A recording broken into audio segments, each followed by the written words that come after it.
You went out and you bought one of these Eufy cameras, these solar-powered S3 basically. This camera is available at Costco for a reasonable price.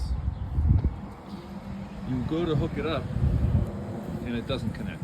Well, the first problem there is you need to disable the 5 gigahertz and 6 gigahertz bands on your router. This particular video is geared towards an EERO Pro 7 router, or EERO 7 Pro router, however you want to say it.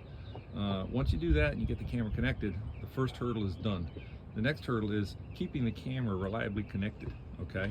And that's what we're going to go over here. What solved my issue, because of the distance from this router into the house is about 48 feet. So we're going to go ahead and show you what I did to make this camera more reliable at staying connected and being online more than offline, which it was previous to this solution.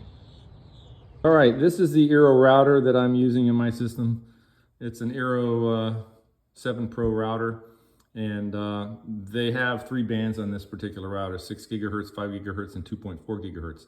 The Eufy cameras and many others only operate off of 2.4 gigahertz, and that's the reason for previously disabling the 5 gigahertz and the 6 gigahertz bands, is to force it to connect. Once it's connected and you put it back to normal, it'll know that it'll always need to connect that device to 2.4 gigahertz. So that's how you solve that first issue of connecting the camera. All right, and my solution basically is over here.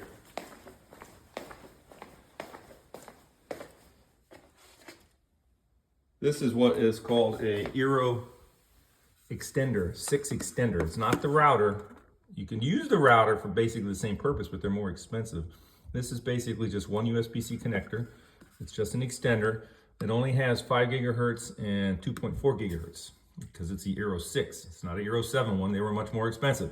And I only need to have the camera connected, and it only operates on 2.4 gigahertz. So this was the cheapest solution. Basically, it plugs into the wall. Eventually, I got a bracket. The whole thing will be over here, and it will not remain on the windowsill. But this is what solved my solution in making sure that the EERO camera, or the Eufy camera was constantly connected online to the EERO router and the mesh system in my network. So I hope it works for you. That's what worked for me.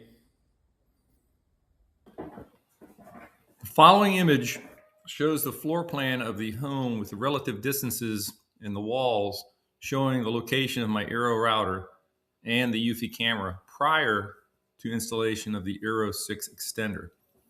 With this installation and no extender, the camera was often offline more than it was online. After installing the extender, the camera has so far always been online each time I open the Eufy app, thus providing a working solution to my connectivity issue. The following screen video is showing how to disable the 5 and 6 gigahertz bands in your EERO router to force the Eufy camera to connect to the Wi-Fi network when you are initially setting up the camera. Once done, these bands can be re-enabled in the EERO router, and the Eufy camera will then automatically connect to the 2.4 gigahertz network band onward.